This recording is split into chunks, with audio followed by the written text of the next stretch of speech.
कई बार जिंदगी में ऐसा वक्त भी आता है जैसे लगता है कि सब कुछ ठहर सा गया हो, कोई रास्ता ही नहीं दिखता। लगता है जैसे कोई इम्तिहान चल रहा हो, पता नहीं कब ये कठिन वक्त टलेगा।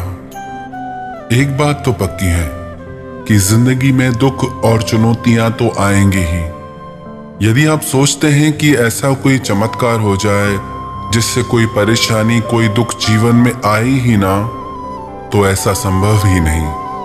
हर इंसान को संघर्षों और चुनौतियों से गुजरना ही पड़ता है, पर जो कमजोर होते हैं वो दुखों से हार जाते हैं, टूट जाते हैं, बिखर जाते हैं। और जिनके मन में ताकत होती है, विश्वास होता है, वो हर दुख से जीत जाते हैं। अब ये आपको देखना है कि दुख आपको हरा रहे हैं या आप दुखों से जीत रहे हो। जो मुस्कुरा रहा है उसे दुखों ने पाला होगा, जो चल रहा है उसके पांव में छाला होगा। बिना संघर्ष के इंसान चमक नहीं सकता, जो जलेगा उसी दिए में उजाला होगा। जो इंसान दुखों से गुजर के आगे निकल गया, समझना उसे जीना आ गया। जो इंसान दुखों से घबरा के बैठ जाता है, हार जाता है, समझो कि उसने दुखों से समझौता कर लिया, स्वीकार कर लिया परिस्थिति को कि अब जो है जैसा है ऐसा ही रहेगा, कुछ बदलने नहीं वाला। जो लोग ये मान के बैठ जाते हैं कि कुछ बदलने नहीं वाला, तो सच में उनकी जिंदगी में कुछ बदल नहीं सकता।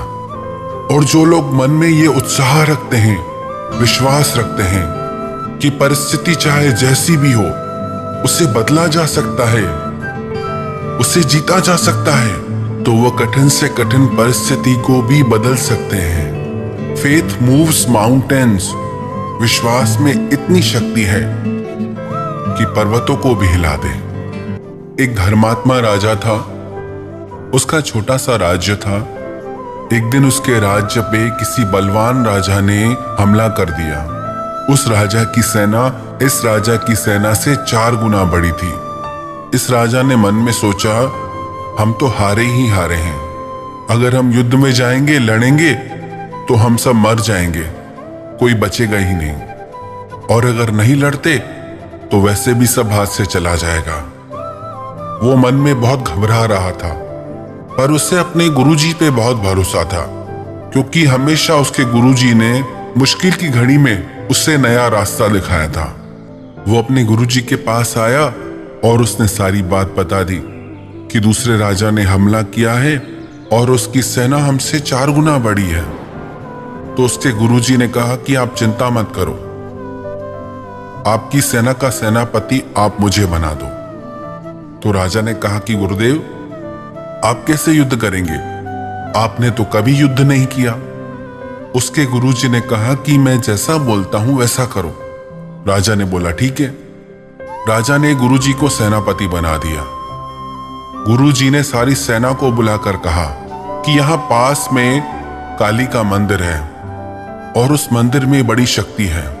हम काली मां से चल के पूछते हैं कि आज का युद्ध हम जीतेंगे या नहीं। अगर उनके मंदिर की घंटी अपने आप बजी तो इसका मतलब है युद्ध हम ही जीतेंगे, और अगर वो घंटी नहीं बजी तो मतलब हम युद्ध नहीं जीत पाएंगे। सेना पहले तो उत्साह हार चुकी थी। सेना को बिल्कुल भी विश्वास नहीं था कि हमसे 4 गुना बड़ी सेना, हम कैसे जीतेंगे उससे।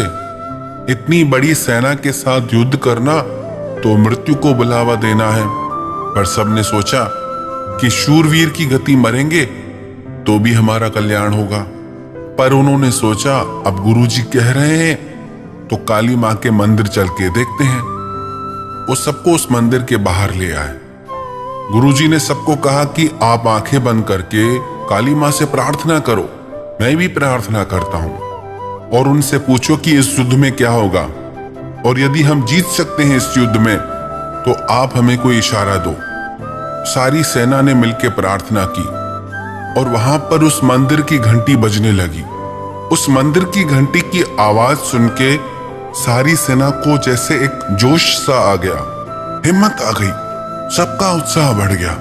अब तो काली माता ने खुद आशीर्वाद दे दिया है, अब तो हमारी विजय निश्चित है। गुरुजी ने कहा, आप सबको काली माँ का आशीर्वाद प्राप्त है। आपको दुनिया की अब बड़े से बड़ी सेना भी नहीं हरा सकती। तो ये सेना क्या कर लेगी? सारी सेना जोश से भर गई, नए उत्साह से भर गई। सबको ये विश्वास हो गया कि हम ही जीतेंगे, काली माँ का आशीर्वाद प्राप्त है हमें। सारी सेना मिलकर उस पड़ोसी राजा की सेना से युद्ध लड़ने चली गई और आखिर में इस छोटी सी सेना ने उस बड़ी सारी सेना को परास्त कर दिया। सैनिकों को विश्वास ही नहीं हो रहा था कि हमने इतनी बड़ी सेना को हरा दिया, पर सबको यह विश्वास था कि काली माँ ने हमारी मदद की। उनके आशीर्वाद से हम जीत गए। सारी सेना खुशी से नाचने लगी, झूमने लगी। सबने गुरुजी से कहा कि आपने जैसा कहा था वैसा ही हुआ। काली माँ के आशीर्वाद से हमने ये युद्ध जीत लिया। चलो हम काली मंदिर चलते हैं और माँ को धन्यवाद दे के आते हैं। तो गुरुजी ने कहा, यह युद्ध आप लोगों ने किसी चमत्कार से नहीं जीता, यह युद्ध आपने अपने आत्मविश्वास से जीता है, अपने यकीन से जीता है। तो सैनिकों ने कहा कि हमारे सामने मंदिर की घंटी बजी थी, हम सब मंदिर के बाहर थे और घंटी अंदर थी और खुद ब खुद वो घंटी बजने लगी। ये चमत्कार नहीं तो क्या है? तो गुरुजी ने कहा कि तुमने ध्यान नहीं दिया। घंटी तो अंदर थी, पर उस घंटी की रस्सी मंदिर के बाहर लटकी हुई थी। जब तुम लोग प्रार्थना कर रहे थे तब मैंने ही उस घंटी को बजाया था। इस कहानी का यह अर्थ है कि जिस इंसान के मन में आत्मविश्वास है, जीतने का हौसला है, यकीन है कि मैं जीतूंगा, मैं इस दुख की घड़ी को पार कर सकता हूं, तो वो इंसान बड़े से बड़े दुख से भी जीत सकता है। दुख तो हर इंसान की जिंदगी में आता है, पर कोई बिखर जाता है और कोई निखर जाता है। कई महान लोगों ने अपने वक्तव्य में कहा है कि हमारी जिंदगी में दुख और चुनौतियां नहीं आए होते तो आज हमें ये मंजिल प्राप्त नहीं हुई होती।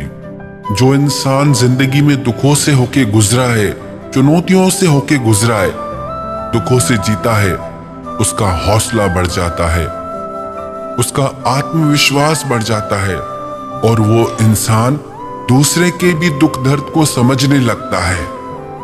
और जो इंसान दुखों के आगे हार जाता है, सब कुछ छोड़ के बैठ जाता है, रुक जाता है, उसकी तो जिंदगी ही ठहर जाती है। अब यदि वो छोटी सी सेना उस बड़ी सारी सेना को देख के डर के बैठ जाती ही तो कैसे जीतती? जीतने के दरवाजे ही बंद हो जाते। कई लोग जिंदगी में ऐसा करते हैं, दुखों से हार के बैठ जाते हैं। उन्हें लगता है कि जिंदगी में अब कुछ बचा ही नहीं, कोई रास्ता ही नहीं दिख रहा, कोई मार्ग ही नहीं दिख रहा। आप चलना शुरू करो, रास्ता अपने आप दिखने लगेगा। आप आगे बढ़ो, मंजिल अपने आप दिखेगी आपको।